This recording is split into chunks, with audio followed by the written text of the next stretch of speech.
So welcome everybody to Future Day. It's yes, as I mentioned before, it's a global event. It's not just a Melburnian thing. It's happening all over the world. There's around 20 cities, including Brussels, Paris, all sorts of places. I think Utah, the Mormons are in on it. There's a whole host of countries who are doing a Future Day today. This is the first one. This is the first one that's been done. So we hope to increase the energy throughout the year. We'll be able to engage a number of interested parties during the year for next year's Future Day as well. So I just want to extend the invitation. If anybody wants to get involved, let us know. Throughout the night, it would be great if you can ask yourself some questions like, what do you like about the future? What do you see as being positive? But what frightens you about the future? What do you love about the future? What do you hate about some of the predictions about the future? How will the future transform us as people? And how will we transform the future? So there's some questions that I'd like you to keep on asking yourself. And please participate in the panel that's just about to start. The main message is have a great time tonight, participate as much as possible, and give us feedback afterwards so that we can improve it for next year. Cheers, have a great day.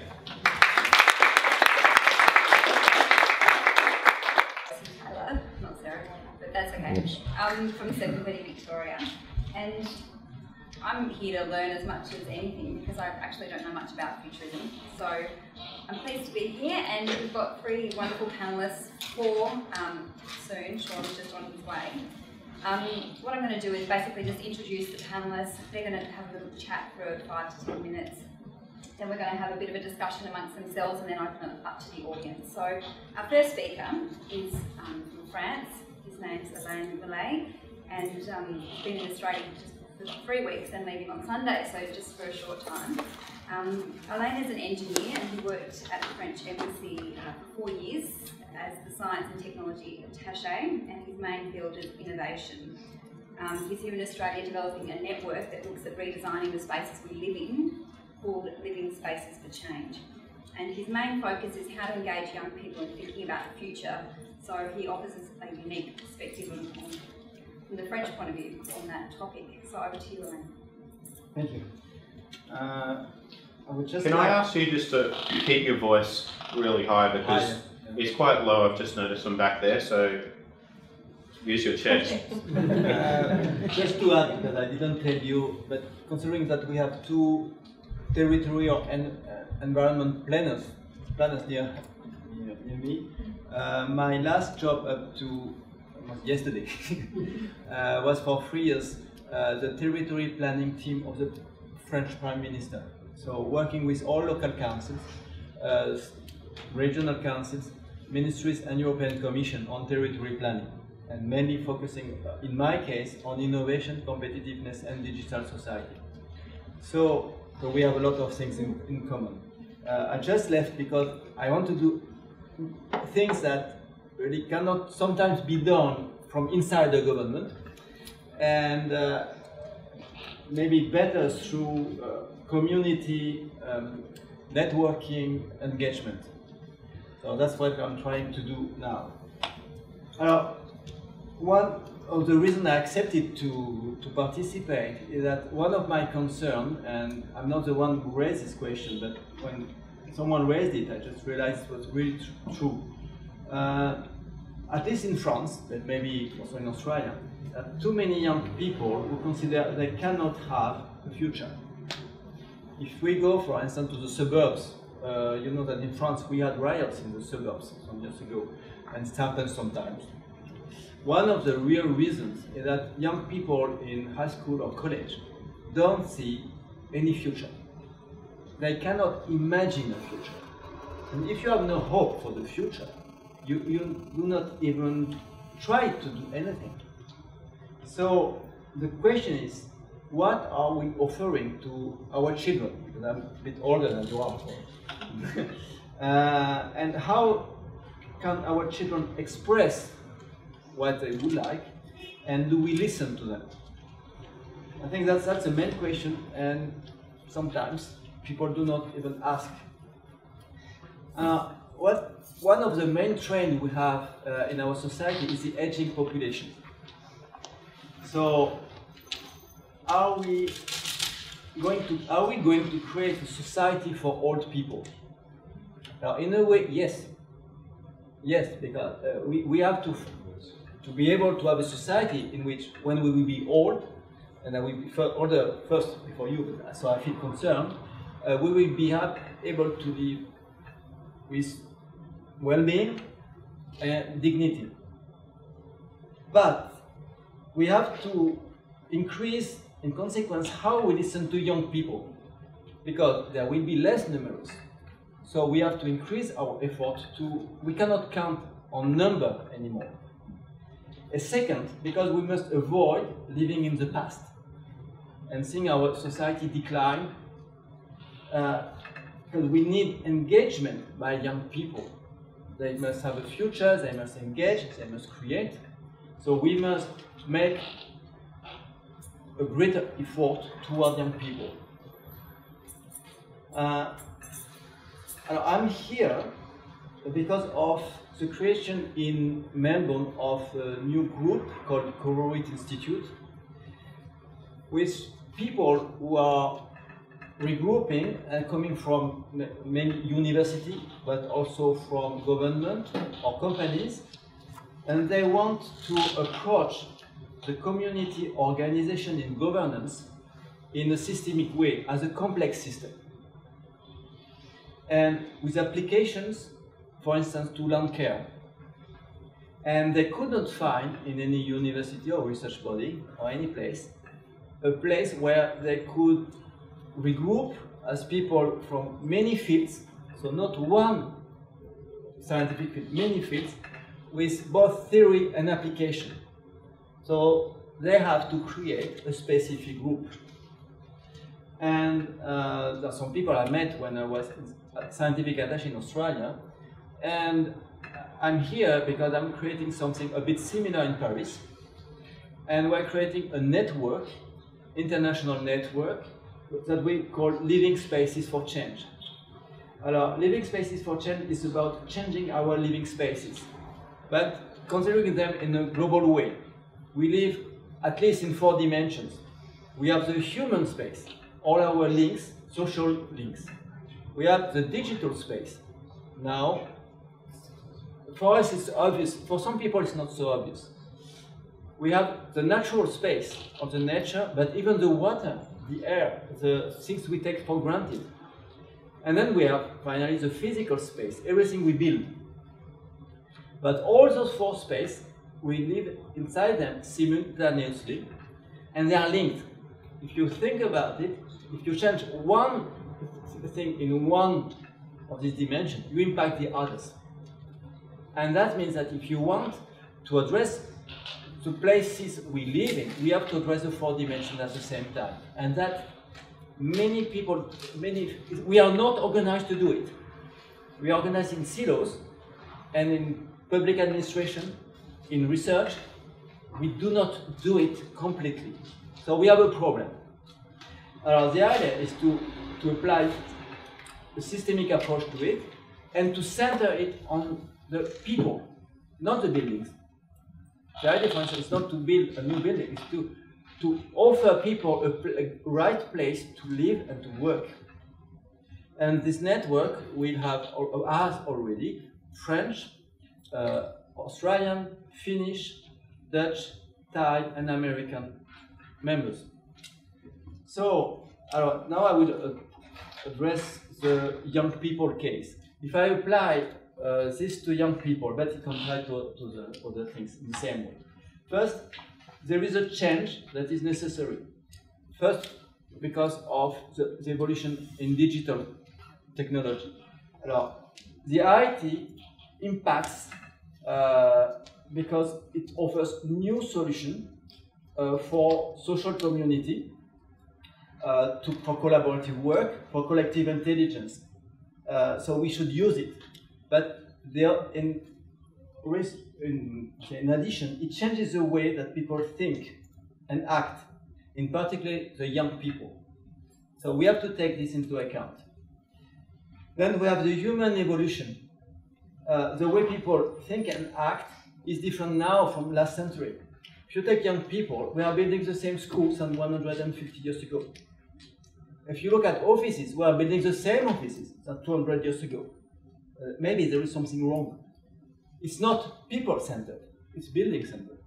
And then we have to adapt. Then roads and cities are still based on the way we are used to do them. And then last, there are new values. For instance, our relationship to nature has changed. Our sense of communities, well, our relationship to money, maybe, is changing. So we have to consider those changes, and we try to apply them, for instance, to educational places, like schools and university. And by changing them, we can change both the way the world is taught, it's explained to people, and we have to change the tools, the IT, but also the room, because it's the same here. We have chairs and desks. If you want to have a community way of teaching people, you have to organize the room in a different way. We are not, some people are doing it, but not enough. And so that we can do it student-centered and not teacher-centered. Alors, we already have experience in that case where it's student-centered, not teacher-centered, but the next step could be people-centered. That is not opposing the teacher and the student. And this is the same for old people and young people. I think up to now, we are still opposing old people and young people. If you change the way you organize the education, you could introduce really the links with old people. First, young retired engineers creating case projects for people. These are things that could be done at the VSEC, at the Space Center for Education. You cannot pay for it, but you can get people involved in. So the idea also is that we are all part of the same society. If you look in a systemic way, diversity can produce richness instead of problem. So instead of putting all people apart, so that and then we wait for them to die, we could consider that in a systemic approach, old people can help young people, and young people can help old people. They did something in Rotterdam, just inserting old people and young people in the society, so that it was not a problem anymore. And surprisingly, old people live better, happier, and there are much less problems.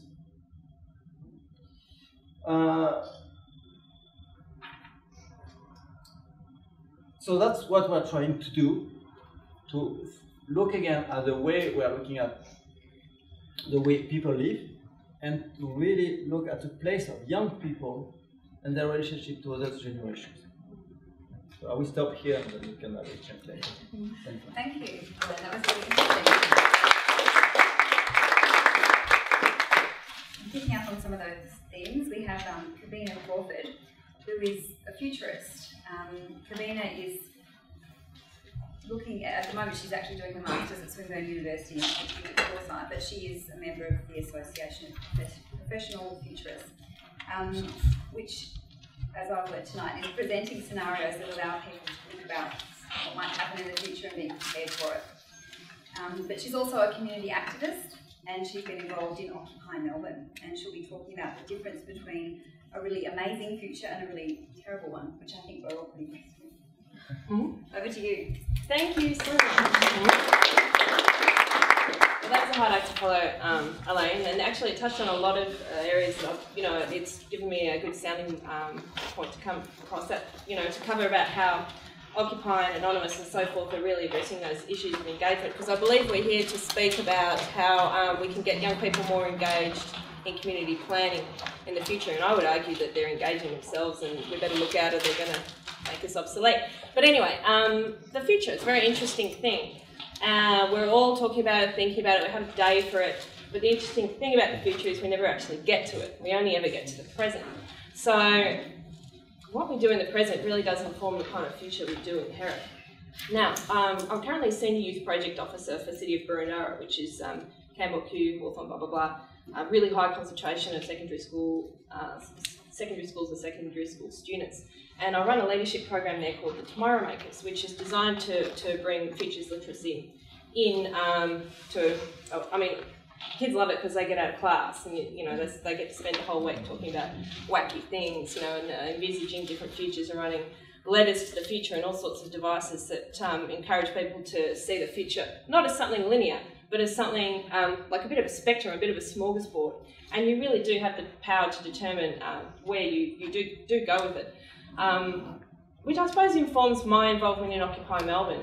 I kind of feel that if you want to change the future, you have to really slam the brakes on in the present if you see it going somewhere you don't want it to go.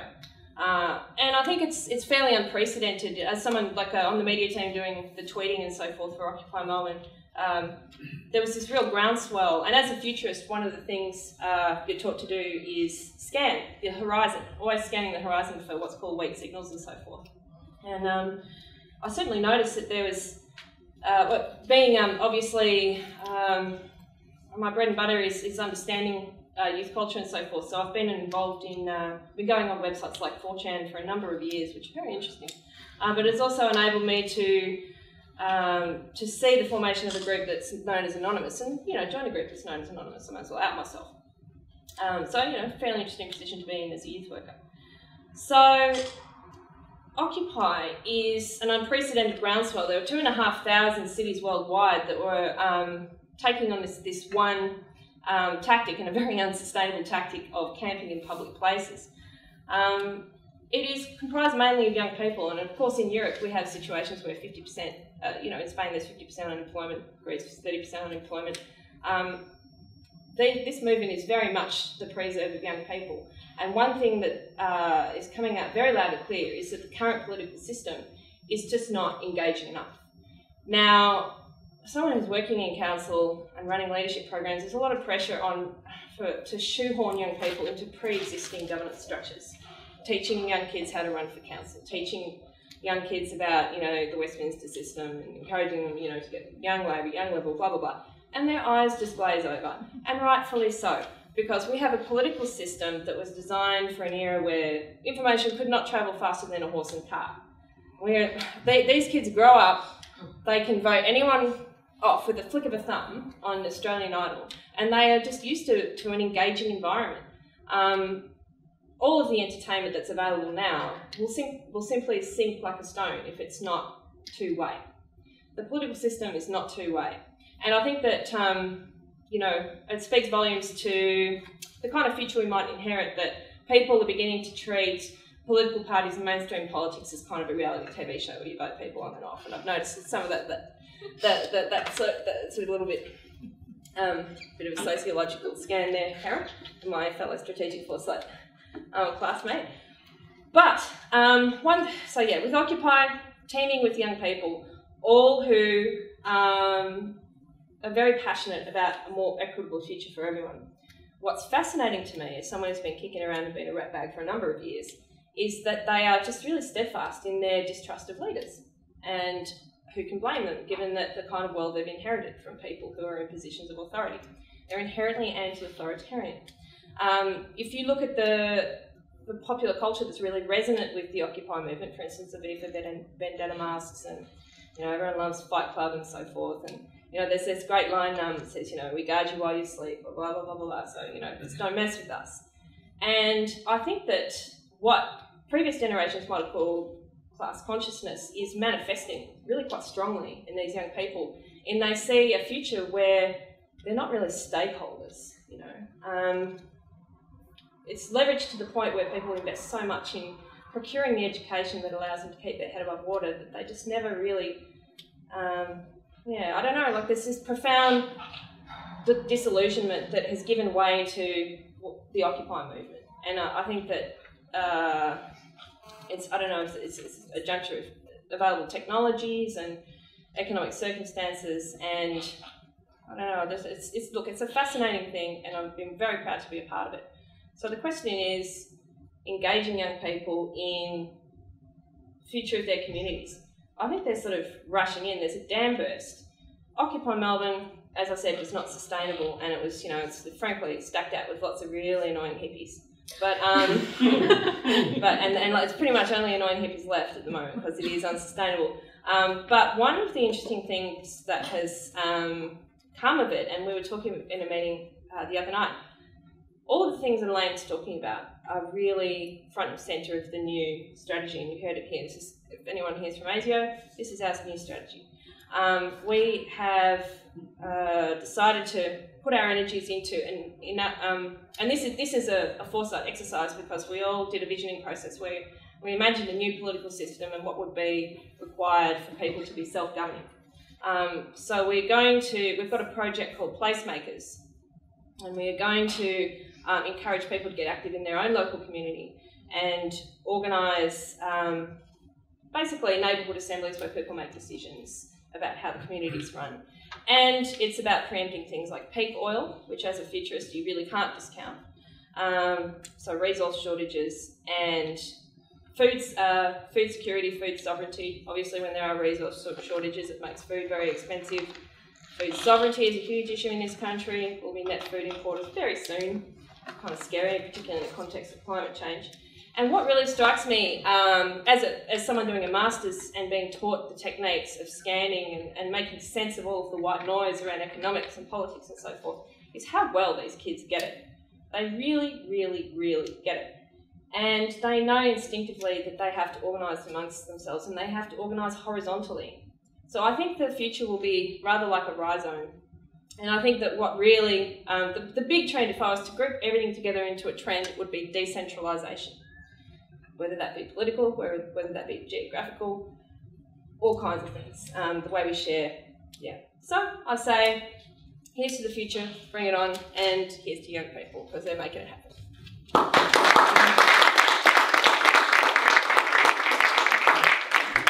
That was fascinating, thank you. Amanda Dodd also has a fascinating story to tell because she's an insider who's outing herself tonight, in a way.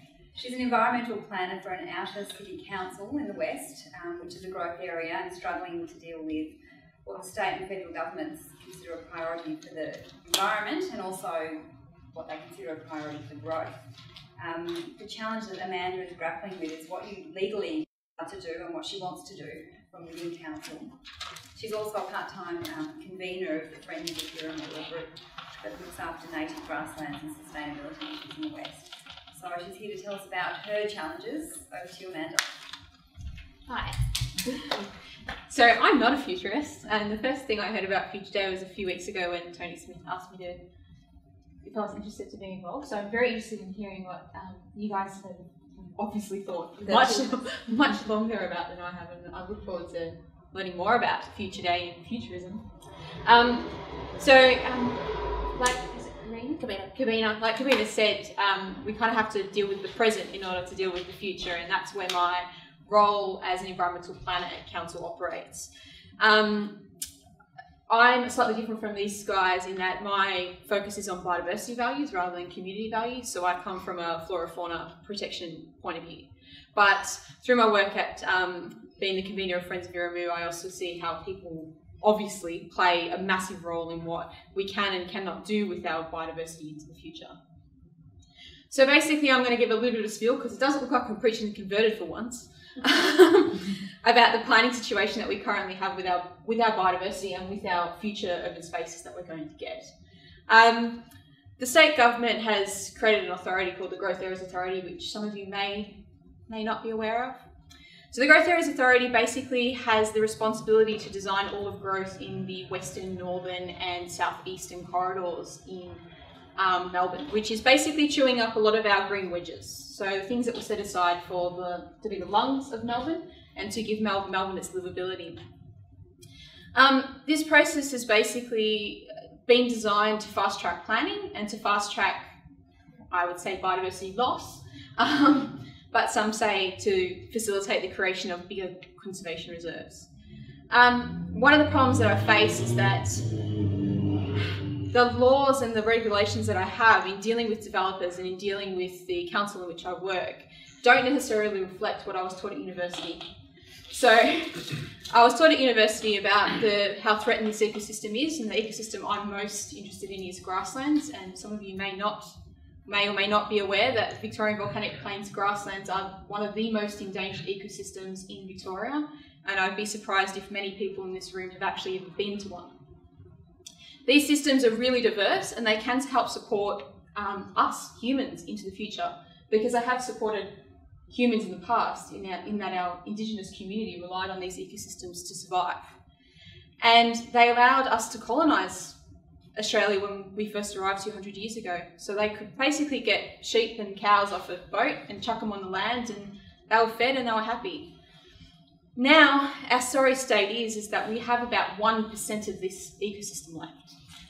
Now, if you have 1% of something left, say our water supplies had 1% of water left in them, do you think you would go around and waste your water? Probably not. You're probably protecting your water because you've only got 1% left. However, with our grasslands and the current political climate in which we operate, we're basically allowed to remove about 20% of our 1% we have left in the hopes of protecting the 0.8% we'll have left in a better way. Now, to me, that's not a very good future. That's not the future I want to grow up in. It's not the future that I want my nephews and nieces to grow up in. And I don't think it's a very good future for anyone, particularly not our native species who need these things to survive. So how this comes into engaging young people and engaging technology. One of the biggest threats to grasslands is that people don't know about them, and grassy woodlands as well. People don't know about them because they look like a paddock. You're basically driving along the road and you go, oh, there's some grass. You actually need to get out of a car, get with somebody or some technology that could actually take you in there and actually educate you about what it is. Currently, it's going with someone who cares and walking around and them going, oh my God, there's an orchid, it's this big, it's amazing. Or what I saw a couple of weeks ago was an app which people could have and had what plants and stuff were. So I think that technology could basically go out, you know, you see something interesting and you take a photo of it somehow, magically. It tells you what species it is. And you go, oh my God, this is critically endangered. This is on our federal EPBC list. It's amazing. Currently, we don't have that system set up where people can actively engage with these areas. So developers see them as wasteland, and communities see them as snake-infested places where bugs grow and come into my house.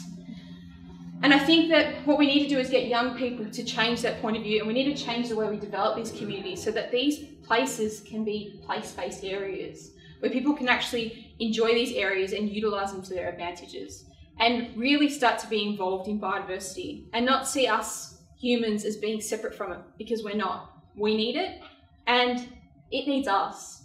And currently we're doing a really bad job of looking after it. So in the future, I hope that all of you will visit one grassland, and I'm more than willing to take you out on one. And I just hope that through the work that I can do, I can protect these areas in the hope that when we do get a better decentralised political system, people can be made more aware and be able to protect these areas. Thanks.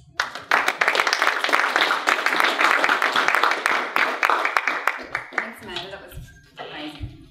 And now to our last panellist, last but not least, Sean McMullen, who drove here on his motorbike, I believe, who is a science fiction author and a Hugo Award runner-up. But as his day job, he works at the Bureau of Meteorology as a scientific computer manager. But he's here to talk about the changing nature of the way that we all see the future and what science fiction can do to prepare us in terms of what we might expect, which I think is really interesting. So Sean, over to you. First of all, Adam, Yep. That's I remember you asked me to put about 10 minutes of words together. Is that for now? Yes, but no, you've got a talking slot later. It's on the schedule. Okay, you're scheduled to talk, but you're also scheduled to be on the panel. Okay, so I'll leave what I've written until later. Okay. Okay. Up to you. Okay, listening to the previous speakers, I think at work I've got a little award which I hand out to people who make really naive statements. It's called the Jemima Puddle Duck Naivety Award. Don't know if you've read Beatrix Potter, but it sort of has people with the attitude of, well, I met this nice Mr. Fox today, and he invited me to dinner. And he said, oh, could you bring a baking dish and some orange sauce and herbs and, oh, an onion, bring a nice onion. Because while I not only applaud the Occupy movement, and I've had a story on a shortlist in quite a large magazine that has the Occupy movement basically taking over the world. Nevertheless, if you look at what some of the larger forces on the web are doing, they dearly love to take over the ability of the web to actually organise people and get them thinking in the way that they actually want. So it's the web actually isn't a playground where we can run around in freedom. It was back in 1994. I was one of the first people to use the World Wide Web and to use HTML, if any of you are into archaeology. And back then, there were no viruses. There were no horrible people doing horrible things to other people's websites. There were very few websites. And it was an entirely different sort of community. And then the horrible 90s, the horrible late 90s came along, and people started to be a lot more predatory. And then it got to the stage where, well, you have to keep all these people with viruses off because people like to show off to each other by trashing things. And then the mafia got involved. No, there's money to be made on the web. And then close behind the mafia came big business, who also realised there's money to be made on the web. And currently, the web is an extremely valuable resource with a lot of power. And it's power to influence as well as power to make money. Now, if we look at the book industry, which is a very good subset of the web, back when I started writing science fiction back in the 80s, it was a boutique market. You wrote science fiction for educated, intelligent, thoughtful people.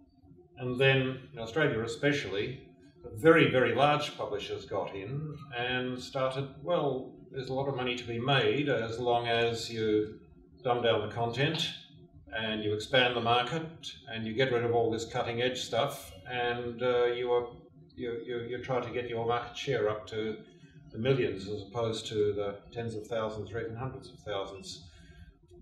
Very good parallel between that and what's going on the web, where it's a mind-blowingly powerful tool and attractive tool for basically the most powerful forces on the planet. And to think that we can actually hang on to it without a struggle is somewhat of a naive thought. Now, one of the things I've noticed reading on the web over the last week is that in Australia at least, and to quite a large extent overseas, climate change skeptics are trying to follow the evolutionist skeptics by hitting the schools, getting the young people early on, making it really cool to be a skeptic. Stand up to the institution, which is those people who are saying the climate's changing, and us cool young people are actually, oh, everything's going to be okay, let's drive the car, let's do environmentally unsustainable things. That is the sort of level that we are liable to face on the web. So what I suppose I'm saying, this is not really the content of the talk I'm going to give, which is ways to look at the future. What I'm really saying is we are up against very, very powerful forces who don't like what we're actually doing. I work for the Bureau of Meteorology, so I basically won't talk about, I can't talk about climate change and that sort of thing, but you know, I do personally get abuse from climate change skeptics. So, you know, what do you think you're doing? Well, I'm working in a scientific institution. I mean, you know, it's not as if I have a barrow to push one way or another, but they see everybody as the enemy who might even hint at the idea that there might be climate change. And even worse, that it may be something to do with human activity. Now,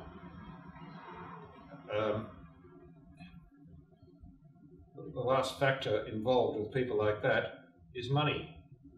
If you have a look at some of the primary people who are actually lending scientific weight and even institutional weight to what is going on with warnings about resource depletion, climate change, and a whole heap of things that we're concerned with. What do the people opposing them have in common?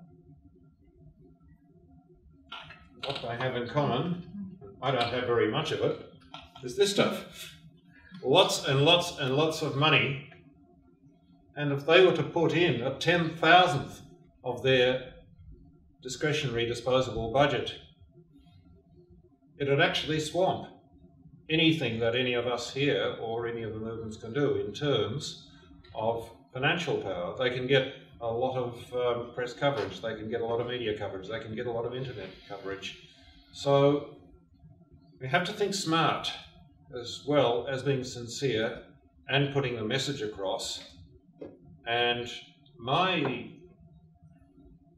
suppose, a warning, plea, advice is the word I suppose, would be when you see people getting up and espousing a particular view that looks so mind-blowingly wrong and it contradicts the evidence, contradicts scientific, all of that sort of thing. Who is paying you? You. Who is paying you? Why are you sitting there? I'm trying to remember, it wasn't Ehrlich, it was one of the people who speaks a lot about climate change issues, said he kept on seeing the same guy in the audience who'd get up and ask a very similar question. And he actually got one of those people who actually tracked out who this guy was, and at next international conference he said, oh yes, you're so-and-so who's sponsored by blah blah blah to follow me around conference to conference. He never saw him again. But this is the sort of thing you could actually get. I mean, how much does it cost to send a guy on a world tour, paying for a hotel, paying for airfares, paying for meals and all that sort of thing, just to try to embarrass one speaker? It's actual chicken feed for these organisations. If we want to do something for the future, you have to have a very, very realistic view, not only of the way our message is going to be received by the public, but how virulently other people are going to react once they realise that you and me and yourself and all of us are going to cost them a lot of money in the short term. Now, in the long term, it's a different matter. Anybody heard of the Mississippi Company? Okay, in about 1720, some people got onto a very good financial scam. It was a bubble. They said, we'll invest lots of money in Mississippi, and there's friendly natives there, and they'll give us lots of nice products. And the French put the equivalent, in today's terms, of billions into this, and share prices went all over the place, and everybody loved it until they realised it was alligator-infested swamp, that there was no value whatsoever, that the natives were extremely hostile. The entire thing collapsed. It did so much damage to the French economy that most scholars would agree it was a substantial, if not the key contributor to the revolution, which then came along in 1789 and with all the horrors that came thereafter. Now,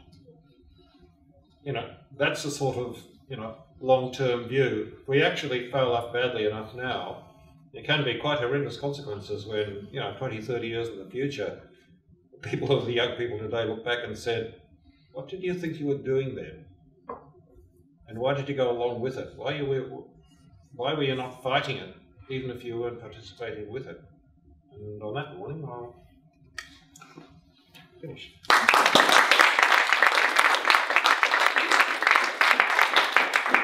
Thanks, Sean. Look, we're just going to have a bit of a discussion amongst the panellists, and then we'll open it up to questions from the audience. I hope you've got your questions prepared. Look, Sean, just sticking with you for starters, you said that you had a Jemima Puddled Up Award for naivety. Who did you give it to then? One of my colleagues, she does it deliberately. She asks, she's got a very good act together actually. She can put on a very innocent, naive face and ask some very basic questions that everybody else is supposedly too cool to ask. And I know she does it deliberately, but occasionally somebody else will come along and say, oh, such and such a section will help out, or oh, we'll just get more staff to do it when Canberra's really wanting to get a balanced budget to try and win the next election and that sort of thing. It's usually to do with equipment resourcing or goodwill from other staff members who are, we're not going to show you goodwill.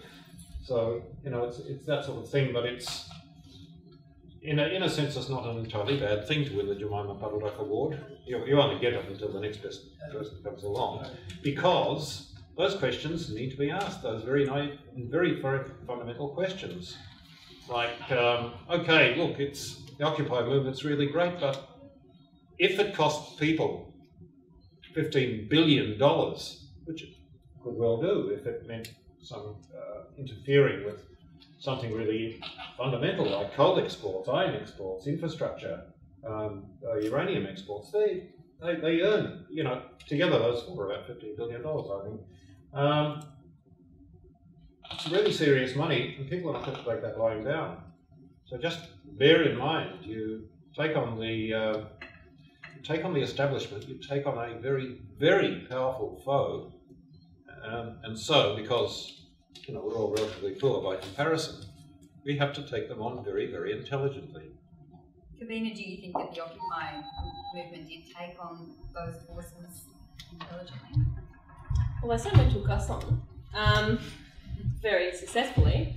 I would say that our strengths are often our weaknesses. Our strengths are that we just refuse to be prescriptive because we want to be as inclusive as possible, and we want to move away from politics where people and individuals and organisations assume they have the answers. We acknowledge that we need to work on that everyone has a piece of the puzzle, and it's not until everyone puts that piece together that we will know what a truly equitable future looks like. So obviously that doesn't distill into much of a soundbite, and oftentimes, actually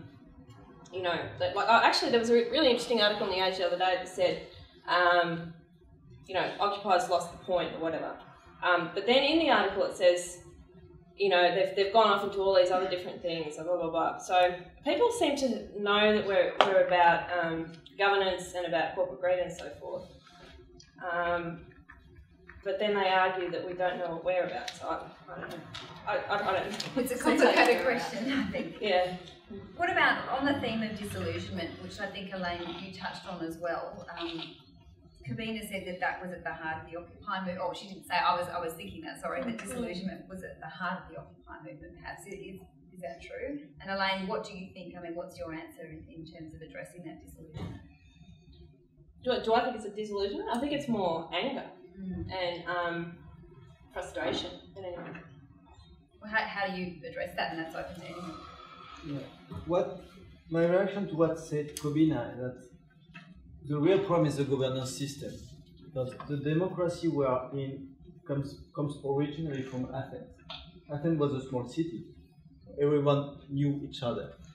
So what you are fighting against is not the democracy, this type of democracy. It's an international financial system. So, which means we have a real governance system. Something designed for a little city doesn't work for a world. Which I think means that the only way to react for young people, and I heard a nice expression today, young people of any age. the young people of any age to create a new governance. Based on what you said, I think network and decentralization. But it's true that we are against powerful forces. We must acknowledge that in the past, it already happened. During the industrial era, you had unions and strikes, and people were killed. So that poor people who had no rights, could get rights versus the rich people. So what we are going to try is to be successful without having people killed. One tool that could be really used is internet. We know that. And we know they are powerful sources because they are panicked. in the last 2 years, the French government has passed 3 laws to control internet. To know what people are downloading, which means you can see peer-to-peer. Then to block websites, then to block internet to people, which means that there are people really fighting against. And in addition, it's inefficient, which is really funny, because you know you can give the IP of your neighbor, and there was someone who was asked to go to justice because he was supposed to be downloading something when he was abroad, which means it wasn't him. But okay, so that's ridiculous, but they are panicking. So I think there is a way, and the web really is, I think it's the best tool we have. The second other chance is we are still in a democracy. That is, we are in a place where we can elect people. And our politicians need to be elected. They need the votes. Okay, so just a feeling. So I think we must engage, and smartly, as you say. So I see 4 ways. First, link and networking with the people who think the same way, including rich people. And there are rich and powerful people who agree to change. And we have met some of them in France. They have saved Le Monde, for instance, the newspaper, was to be bought by financial people very, very related to politicians. It was bought by 3 individual people who did it to save it. Second is internet. Then information, because information is more than internet. Like, for instance, we have a newspaper in France called Le Canard Enchaîné, the chained duck, which is a cooperative. It's owned by the journalist and nobody else. There's 2 years of cash to work. It's the only one giving the real information about politicians and companies. He has been attacked in justice for during 80 years. He lost only twice in 8 years. And he provides information 4 weeks before the other newspapers, when they provided at all. And the fourth is just do it. If you organize your communities, then they will exist. And maybe when we have the next financial crisis, they will be more sustainable, and they could show the way to other people. And if you have the power to inform people, then it could be efficient. I don't say it solves everything, but I think those are some ideas. If I may say, Alain, there's definitely a lot of what to be recommended in what you just said, but I would argue quite vehemently that representative politics is extremely unrepresentative. Now, I got up about 5 o'clock this morning to crash a free trade delegate meeting called the Trans-Pacific. Has anyone heard of the Trans-Pacific Partnership Agreement? Anyone? Well, yeah, see? This will effectively just put the death knell, the final nail in Australia's sovereignty. You know, and I've got a lawyer's number written on my arm because, like, I did go and crash it. But it really concerns me that people don't know what it is. Can you say that name? The Trans-Pacific Partnership Agreement, TPPA. They love acronyms. So it's a free trade agreement between 9 nation states, including the US, Australia, Japan, Malaysia, Brunei, a couple others I can't remember. And effectively, it's a bill of rights for foreign investors. It means that if a corporation is disadvantaged in any way, like its profit is impacted by government policy, they have the right to sue the government. You know, you've heard of GATS and all that sort of stuff. It's like sort of GATS by stealth, and this has been in negotiation for 2 years now. It was supposed to be nailed off in November. But there are some people what a couple of delegates today told me was Draculaing, which is they just sort of drag it into the light and then stake it in the heart. So that's what they're attempting to do, is delay these talks for as long as possible and just bog them down so that there are more and more legs and people understand what it's about. But it'll effectively create extraordinarily, medicine, like the cost of medicine will certainly go up, and also a lot of the really draconian, creepy and dangerous legislation around internet censorship will have jurisdiction over Australia. So that means that basically we can elect these politicians into power, They then agreed to do, I mean, did you know that Australia agreed to do this? I don't know. So they've agreed to do this. And there's also a clause, if the agreement does go ahead, that the details of the clause will not be released until 4 years after it's signed, which means that the electoral cycle would have marched on and the government that did sign that agreement will not be held accountable. So to me, I would argue that representative democracy is not exactly shining in neon lights at the moment. Amanda, what would you think? What do you think? Because you deal directly with government. Yeah, I would say representative democracy is also not as representative as we think it is. There's a really great organisation who I absolutely love called the UDIA, and I don't know if anyone here knows of them, but they're the Urban Development Institute of Australia, which is a group of very powerful, very well-funded developers who can advocate for what they want. And they can advocate quite strongly to what they want to different developers. So I've been to 2 different events in which ministers who hold the portfolios, who I'm most interested in at both federal and state levels, have come out in support of this organisation and have said how they will help this organisation with streamlining processes to get development happening and so that we can have affordable housing. Now, I would suggest that there's something that's not quite right with that process where our elected leaders are buddying up to basically huge organisations and influencing public policy that relates directly to them. I'm pretty sure that the same politicians aren't going to friends groups and green groups and community groups and they're having the same sort of influence in these people, even though the community groups that care about this thing probably have far more people who are actually interested in their personal time rather than their paper time. Does that add to disillusionment, do you think? And that's open to anyone who wants to answer. That we're talking about regarding youth policy and disillusionment with government, if we're told what's good for us once they get into power? I'll actually take it from, I wrote a story called The Empire of the Willing some years ago, which Americans actually loved. It was published in an anthology called Future Washington, whereby some aliens come to take over the world and they scout it out properly, and I make the mistake of landing in Washington. And they discover the political lobbying system, into which billions of dollars are placed, and they send details back to the home planet, which starts to incorporate it in to theirs, and they forget about the invasion of Earth, because political lobbying through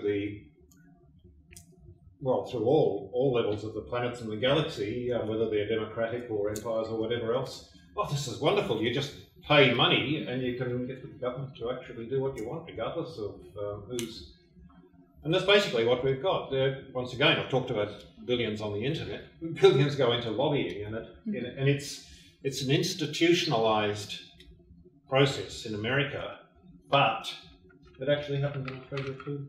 So, scratch deeply enough, you can actually see it. People put a lot of money into various media things. If you look at the public face of it, is actually what you see in the newspapers. You see a full-page ad for something that's not entirely good for Australia or the planet, in a more philosophical level. I mean, I don't have a very nice view. I mean, I basically say that communists are lazy and stupid, and capitalists are lazy and greedy and stupid. And if you actually look at what happened, I love watching programs and reading about the GFC. It's the best comedy I've ever seen in a long time. If you looked at the guy who used to run Lehman Brothers, Dick Ford, it was all before the US congressional inquiry, and the chair of the inquiry said, "Your company has been annihilated, the economy is in ruins, the world is in the worst financial crisis of the 1930s, and you get to keep a $480 million bonus.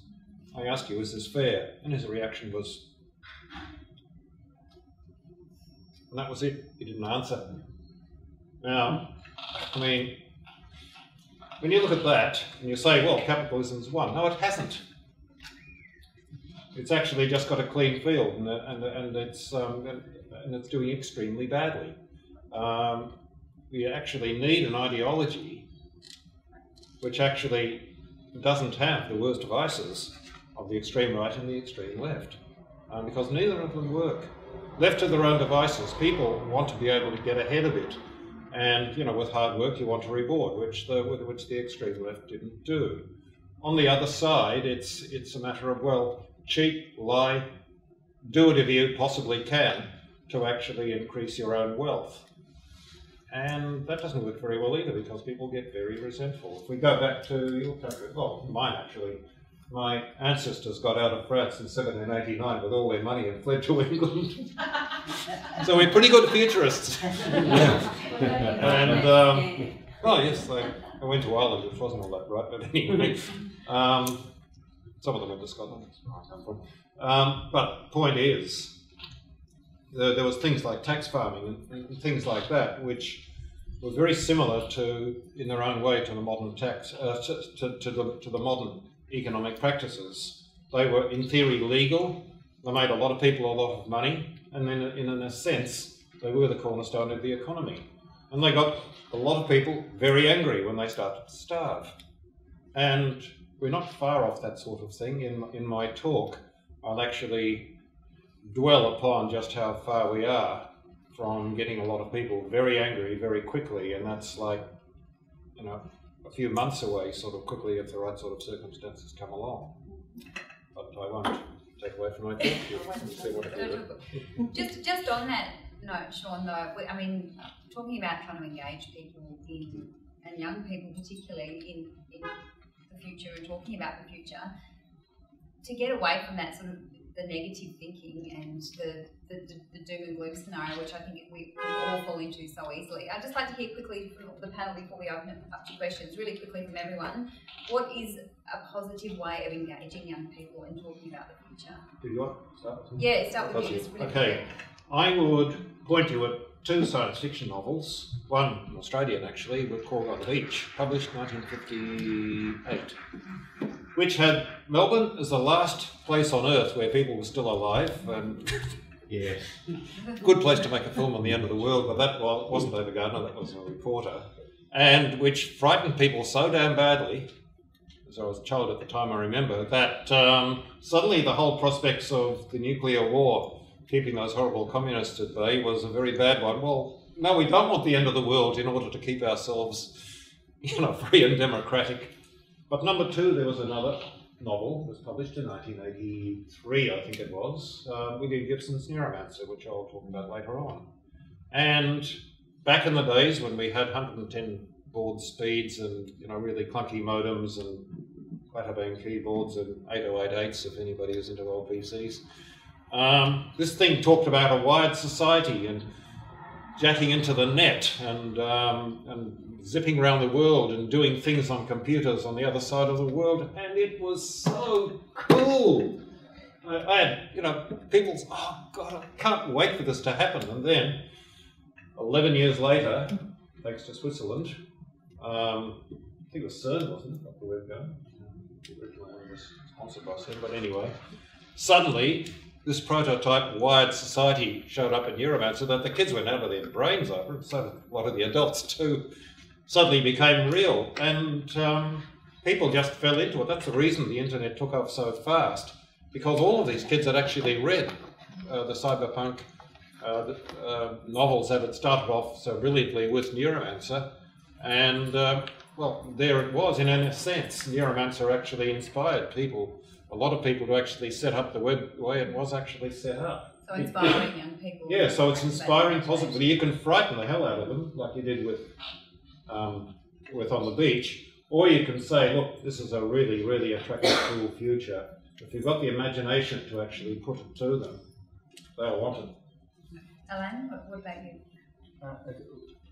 Which is to add that we have always thought with my wife, if something was really wrong in the world, we would come back to Australia.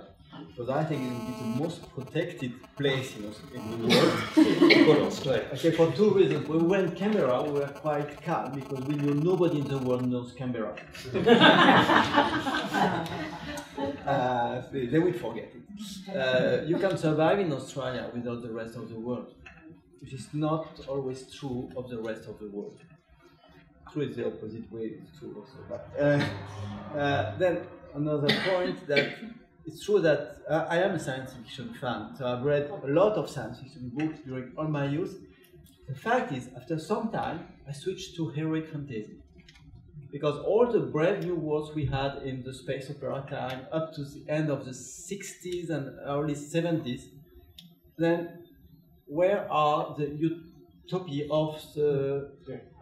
from Jules Verne to at the end of the 60s? I think there is a lack of it, and in the heroic fantasy books, you get new visions of a past world, true, but it could be a nice world in some cases. During the break, we've got to have a talk. I think we'll come back to PhD. Okay. So, how could we engage young people? I would say two things. First, I would say to young people, just prepare yourself.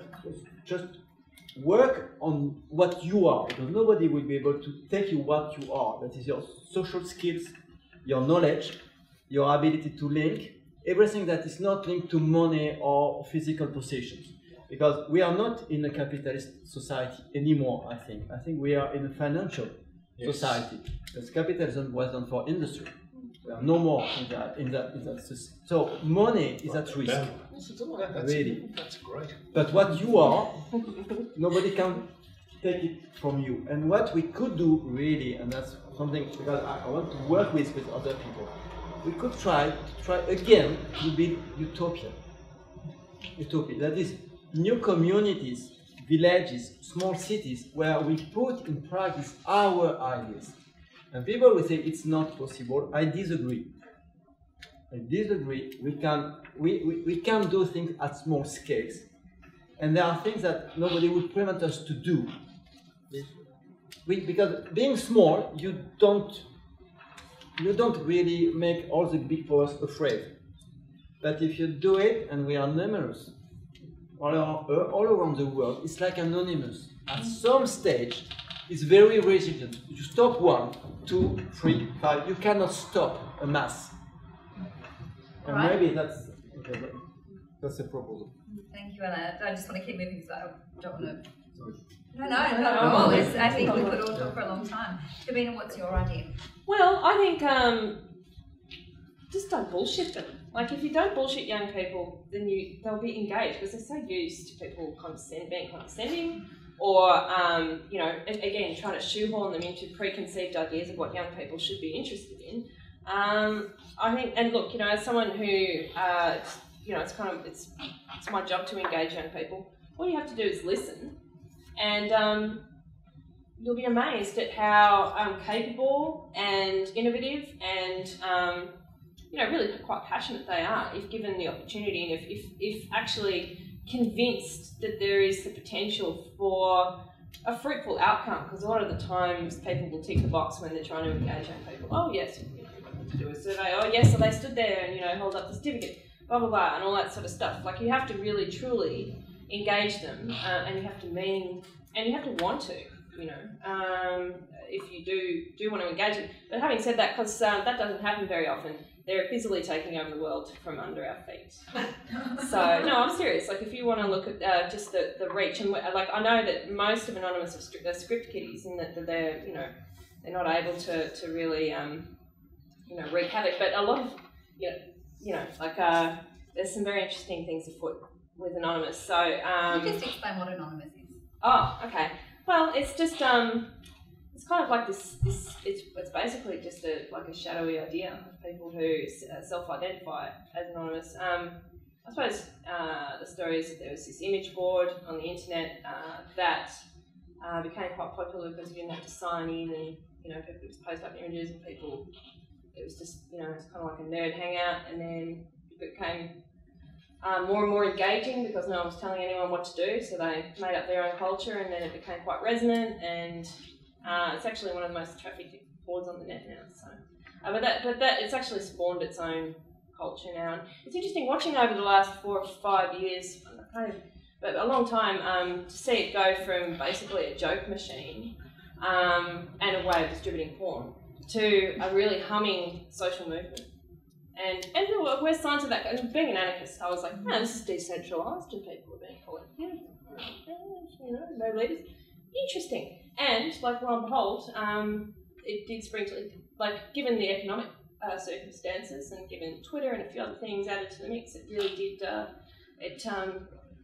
came screaming out of the lagoon. I'll have to check it out. Yeah. All right, Amanda. Don't check out. Just to watch.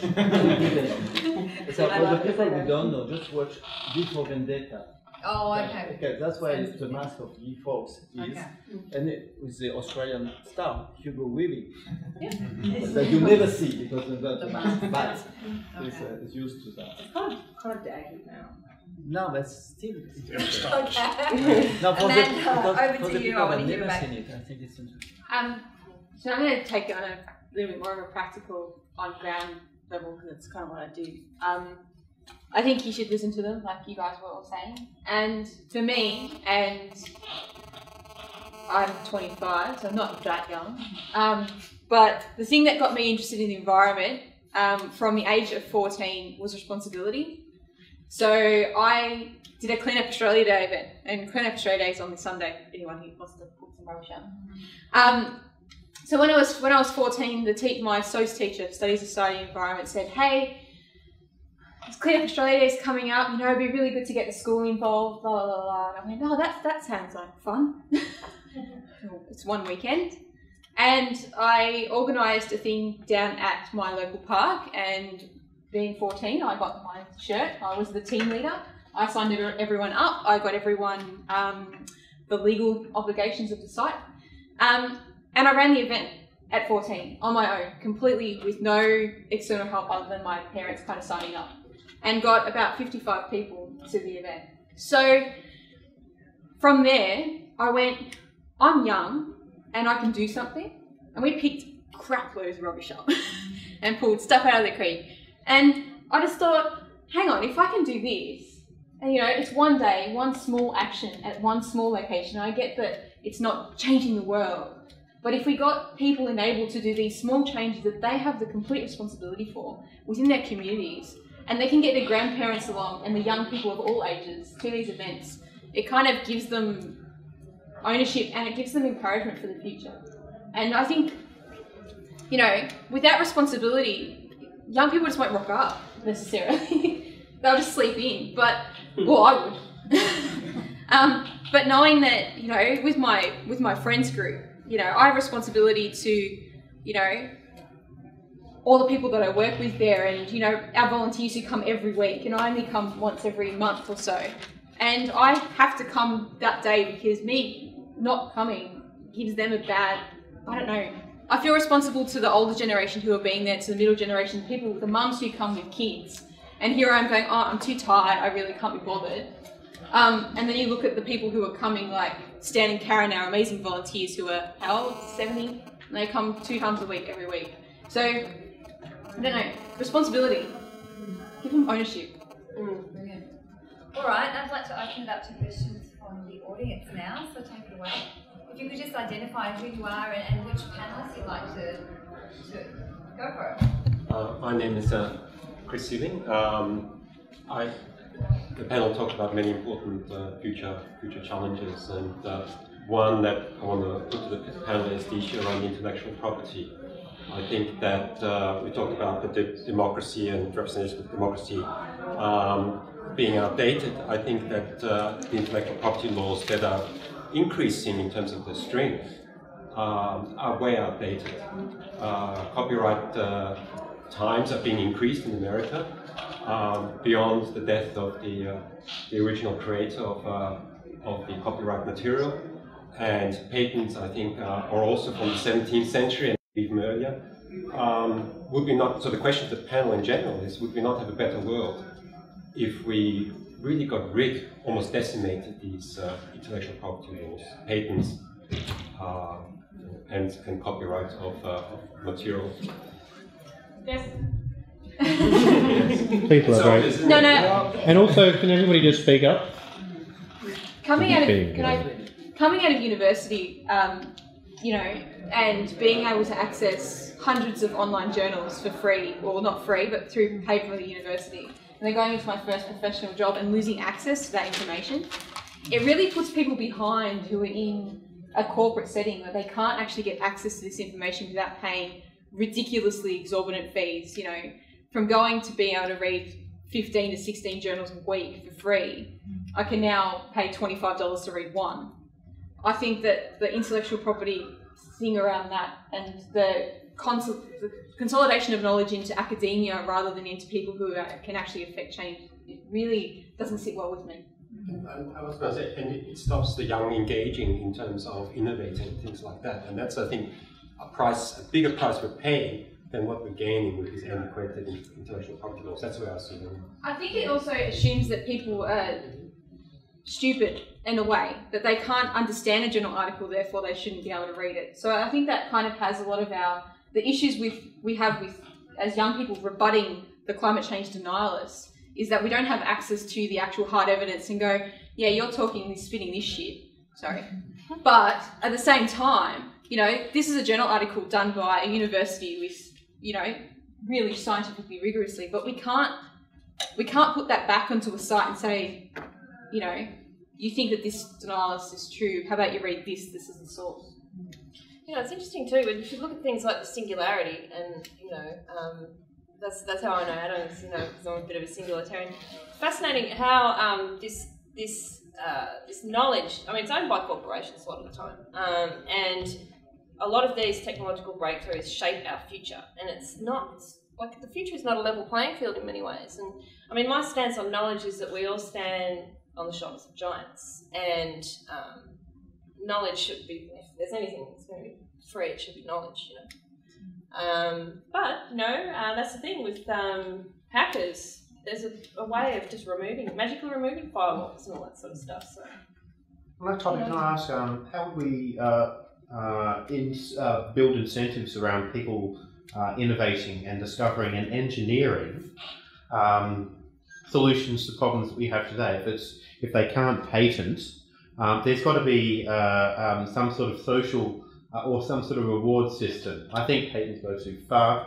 I think what's really nasty is patent trolling, is where people buy up patents so that they can just sit on them and wait for somebody to come up with an invention that may vaguely include that particular patent and then sue them.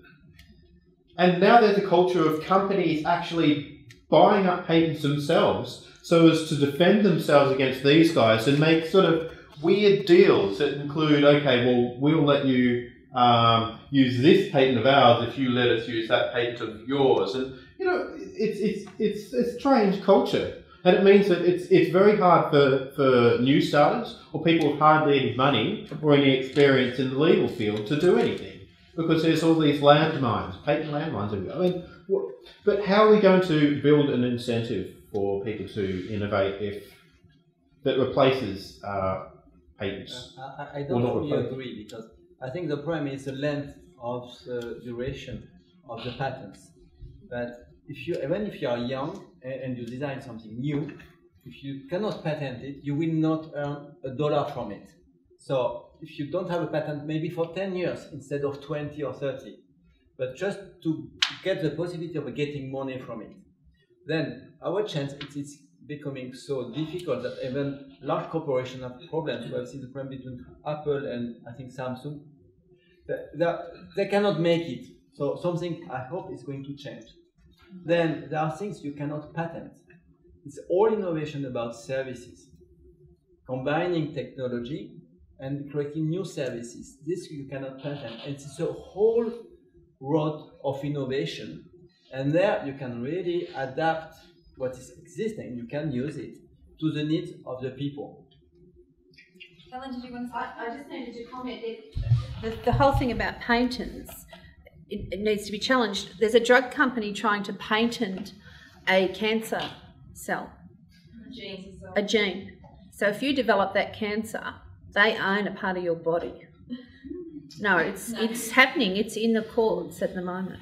And even the TPPA, which is all about intellectual property, you know, that's a big part of it. That's kind of spooky. And also there's examples of farmers that are growing, you know, like there's genetically modified crops on either side of the farm. Some of it drifts in there, and the farmers found they have to, through no fault of their own, have to pay royalties to Monsanto because their seeds have been contaminated with the genetic material. It's like crazy. Anyway, so there are some, you know, look, I mean, I kind of look at Kickstarter, for instance, that distributes more money than the National Endowment of the Arts in the US annually, and that's basically people contributing money to ideas they think are cool. So there's a bit of a meritocracy there, and you know, I don't know if you necessarily need patents to create that artificial boundary. If people like an idea, they're more and more likely to pay for it. Yeah. Great. Who's next? Go for it. Oh, sorry, up the back. Hi. So then you. Hi, my name's Patrick Roebuck, and this is for Sean. You were speaking earlier about companies using what I'll call organised heckling of speakers. I mean, with the creationists, we had Talk Origins, and that was fairly successful because any time a creationist popped up, we could link them to an article on Talk Origins, which completely debunks their argument, and then the creationist doesn't read it, but that's okay. So my question is, can we extend this idea? Can we say for any organised system of fraud, like climate denialism or whatever you have in mind? What's the latest fraud that's popular among the kids these days? Homeopathy, say. Can we like have some sort of general website which takes a fraudulent idea and kills it and PR text? All I'd say to that is the only reason it's not done is because somebody hasn't said, hang on, why isn't somebody challenging these clowns? Right. All it takes is somebody to say that, because quite often it's a matter of, well, we're telling them, what we're telling them, like in terms of climate change and human activity-induced climate change, it's an extremely complicated argument. And talk about runaway greenhouse and all that sort of thing.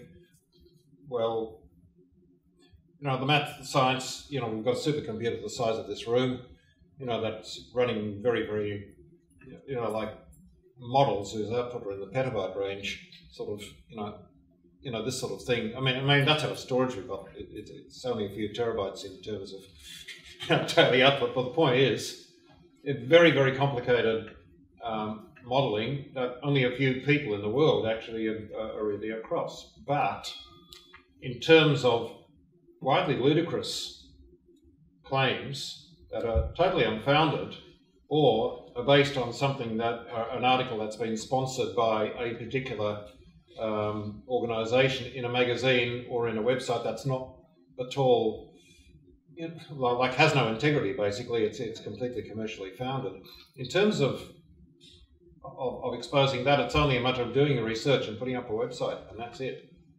And thinking it's about time somebody took these people down. That's all it takes. The reason it's not done is because nobody's done it, more often than not. I can see you grinning. That's a good sign. Going back to what you're saying about ageing population and youth disenfranchising with government and essentially representative democracy doesn't work when your entire population's over 60. Would it, I guess, in Australia and I think more explicitly in places like Japan, there's a bias towards rural votes, so their vote doesn't get swamped out by the metropolitan vote. Would it ever be viable or a good idea or fair to essentially make a young person's vote worth more than an old person's, purely because they've got longer to live, so they've got more of a stake in the game? Sorry if this was for another way would be to do maybe like for the Senate. You have territories with less people, territories with more, but you try to reach an equilibrium. So with territories we have already done it. We didn't do it with generations. Might be another way of doing it. You need both representation of population and of typology. But it's true that in the past the old people had more weight than the young one. Is that fair? I mean, do you think, would young people know what, why should young people get more say, apart from living longer? Yeah, well, they've got longer to deal with the consequences. And less experience. Yeah. Yes, this is, I mean, to quote Oscar Wilde, to quote Oscar Wilde, he once said, I'm too old to know everything. Yeah. And that's part of the problem. Like when I'm training people in, like, I mean, my community services, teaching martial arts to university students, and then, I teach, people, on the job at work, and I also do writing seminars.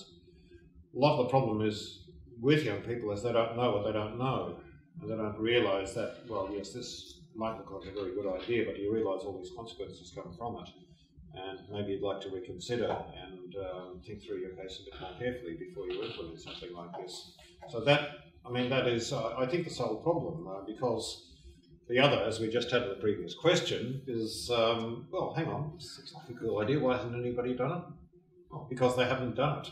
So, and because we're a little bit, the older you get, I'm 63, like, you get a bit linked in your ways because, you tend to know some things work, and, but also I think, I think I've got a rather monotonous view of life in that, well, I'm 63, but I don't deserve very much respect because I know my own shortcomings. So I sort of, I think, well, no, why should we, give a lot of deference to some clown who just happens to have amassed a lot of money through, devious means?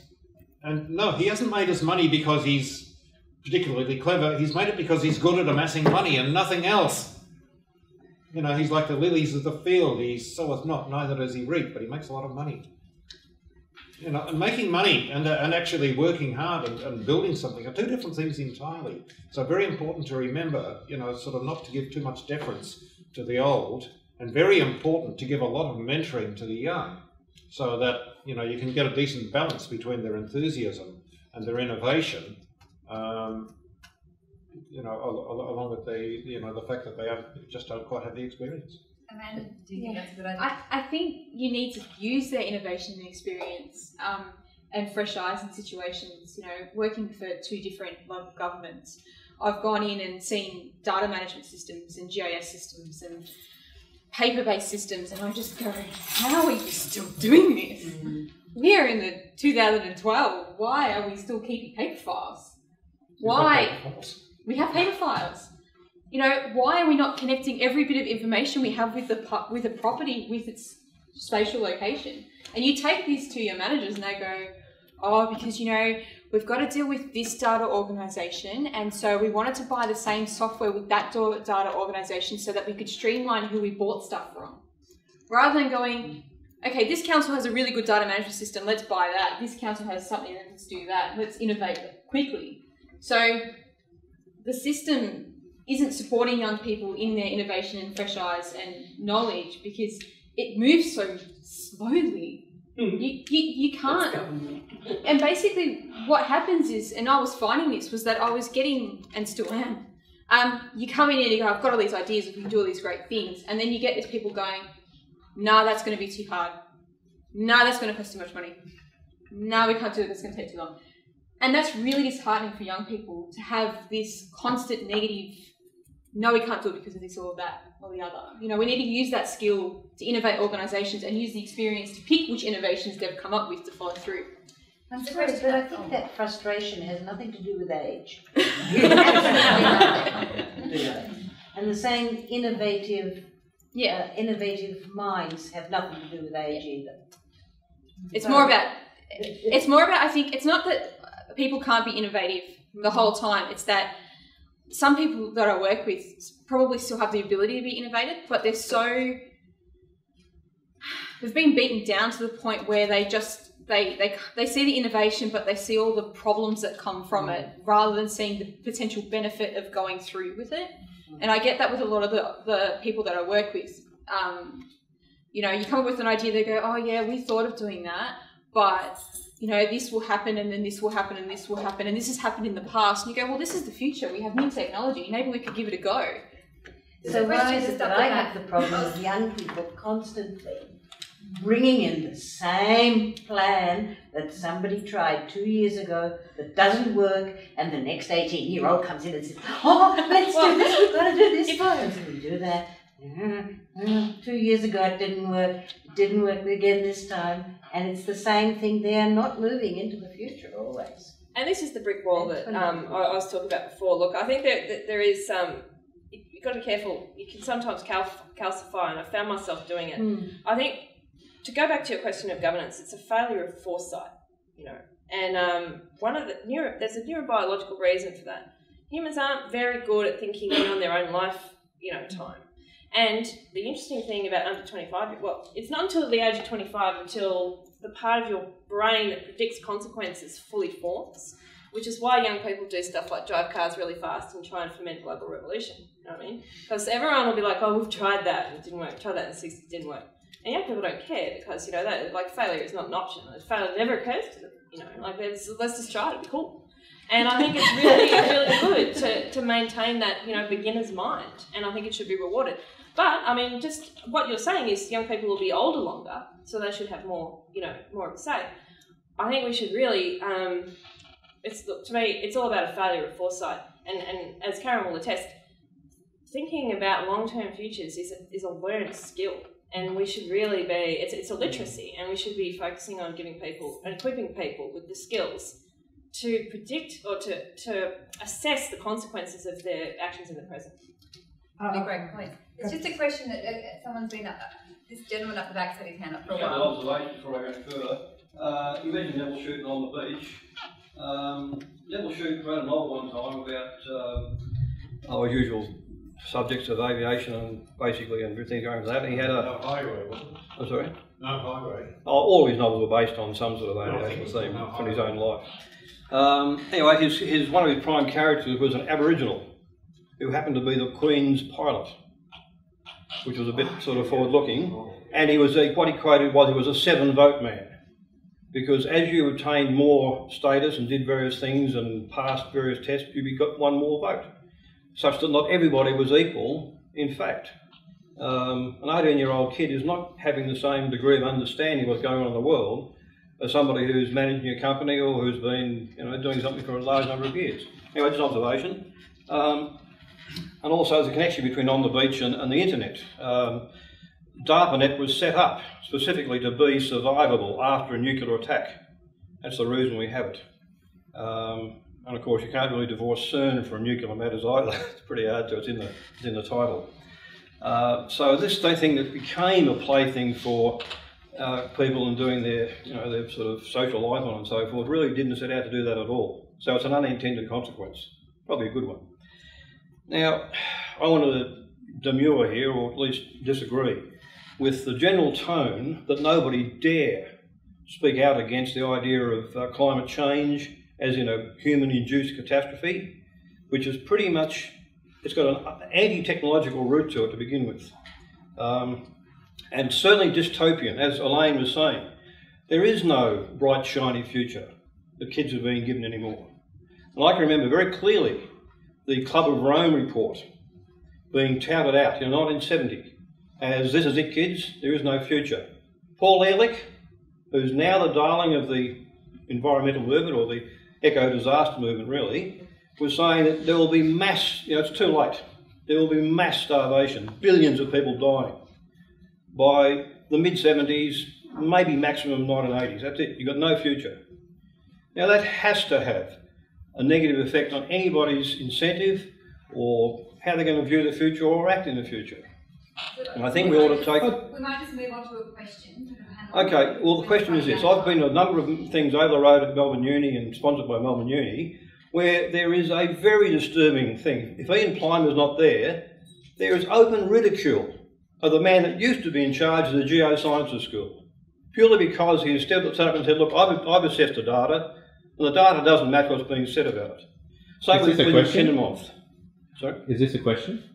Yeah. Can you please face it? We've got like 2 minutes. Okay. I mean, we've even got like -1. I see the danger in prohibiting diversity in opinion. You have diversity in ecosystems when you come down and say we're all on the one side here and we're all of a similar mind and we're all against anybody. standing up and saying, well, you know, maybe this drought isn't going to go forever. You know, we're in Can you flood please now. refer? Good story, bro. Is there a danger in everyone having the same opinion in the room? One of the things, if I go back to The Drowning Towers, written by Australian, about George Turner, about climate change, I can't remember the year, but it was back in the 1980s. He actually took what was then the current scientific statements that it would gradually get warmer and warmer, and the polar caps would gradually melt, and etc., etc. Further research has actually shown that climate change doesn't quite work that way. You get instabilities because when things are very smooth and systems are smooth and the ocean currents are fairly smooth, you know, it's not too bad. But when you start fooling around with them, things start clashing and you get, you know, a long drought followed by a deluge. And we've learned that climate change is not gradual. We don't pretend to actually know what the consequences will be, but we can tell you the CO2 is definitely going up, and end of story. The ocean is acidified. End of story. We have the data. You can go out and actually take the reading. The pH is going up because carbon dioxide dissolves in water. End of story. And it's already having an effect. Now that's just one aspect. It's not a matter of, well, we're having more cyclones or something like that, or it's getting warmer. It's a matter of this is measurable. So some aspects of it are measurable. I'll take from my talk, say, well, will it be the end of the world? No, it won't be the end of the world. You know, if you were a Tyrannosaurus, you can go back 100 million years, carbon dioxide levels were 400% higher than they are now. And huge swathes of the ocean were dead. And that's where a lot of our oil comes from. You know, toxic seas. The pH of the ocean was way above what it, below. Acid goes the other way. So, I mean, I'm already, you know, eating into some of the material in my talk. But basically, if you're a dinosaur, hey, it's great. You know, you really like it. You know, only have to worry about where your next Triceratops is coming from. But in terms of humans living there with the current infrastructure, it's a total disaster. Because our infrastructure is very, very, very finely balanced on the world the way it is. And that is a lot, once again, I'm going into my talk. If we have what's called a Carrington event, nothing to do with climate change. 1859, the sun let off an enormous blob of plasma. It actually got to the Earth. The Astronomer Royal, can't remember his first name, Carrington anyway, saw it, documented it, and for quite some time, even though they tried to turn off the telegraphs in the world, you'd still get an electric shock if you touch your telegraph machine. That's how much induced electromagnetics were, you know, basically encountering the Earth's field, and that actually induced a current. Now, if that happened today, that would blow pretty well every transformer in the world, and they take a lot of rebuilding to do. And it'll be like the opposite of climate change. The rich countries would starve quick, damn smart. And, you know, people at subsistence level would probably not notice. But that's because our world, our economy, is actually very finely balanced. And it can be a volcano blowing up, which will be very fast. It can be a Carrington event, which will be very fast. It can be a gradual rise in temperature, which will be slow. It could be poisoning the seas with carbon dioxide. When you talk about climate change, you're talking about a very, very complex factor, and of course, a lot of people are going to get it right, but change is happening. End of story. Sean, I'm just going to take it over to this lady here because we're going to have to wrap up soon. You had a question? So yes, just my question is actually on the role of the futurist, and I think that's something that everybody in this room plays a part of that role. Getting the story out, you were saying there about how we don't have access to journalism. That's true. For example, the Journal of Business Ethics had something recently in it about research that was done into the power of the people who go out and actively put the wrong story out about something, or a story that is tainted by the money behind them, the people paying them, to negate climate change was an example given, and the power psychologically of how that affects the votes and so on. So again, that complex system. Talking about, on a basic level, I live in a street where they've recently developed another 85 residences. These are units. The street is a tiny little street. So if you put 2 more people into those residences, then you've got 170 or so new people in the street.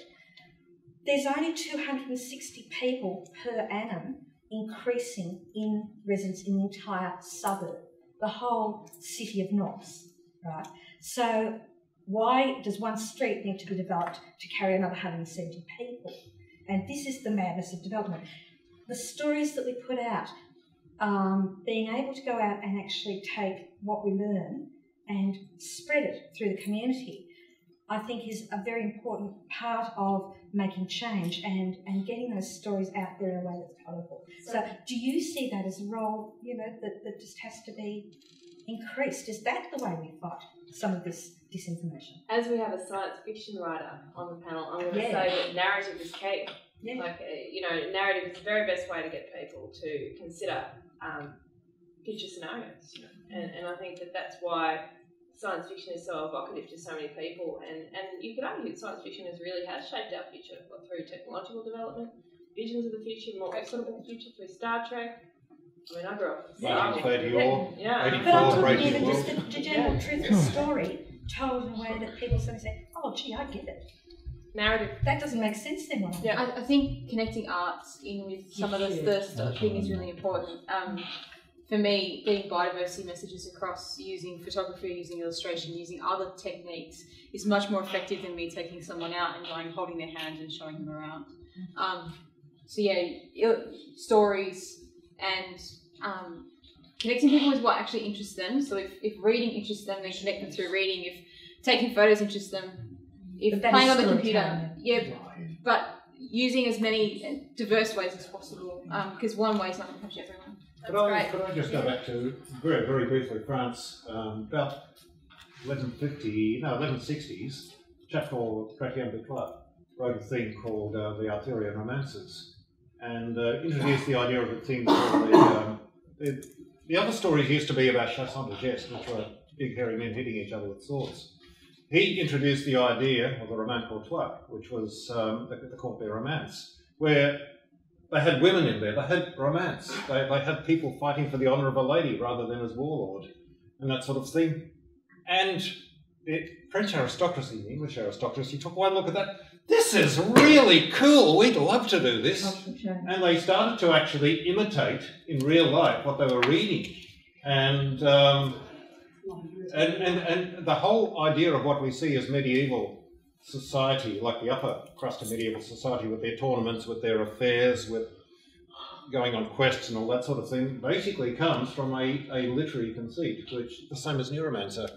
I did my PhD on this, so I know it fairly well. But it was a damn good story which was based around a really good idea. And if you can come up with a good idea and tell it well, or come to me with your idea and I'll tell it well, then you can actually change the world. They did change the world, make no mistake. I think that's the arts and the emotional connection. That's a really good place to end it on, actually, because I think Tony Smith is finally here to join us. Thank you, Tony. Over to you. I just want to particularly thank Adam for stepping in when I had to duck out for something that was a community commitment. Thank Josie for chairing the thing. We've still got to go out for dinner sometime.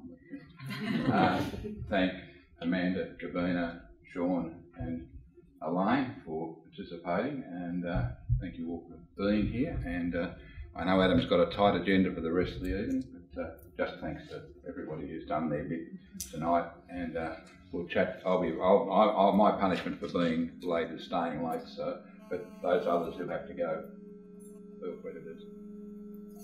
Thanks, Tony.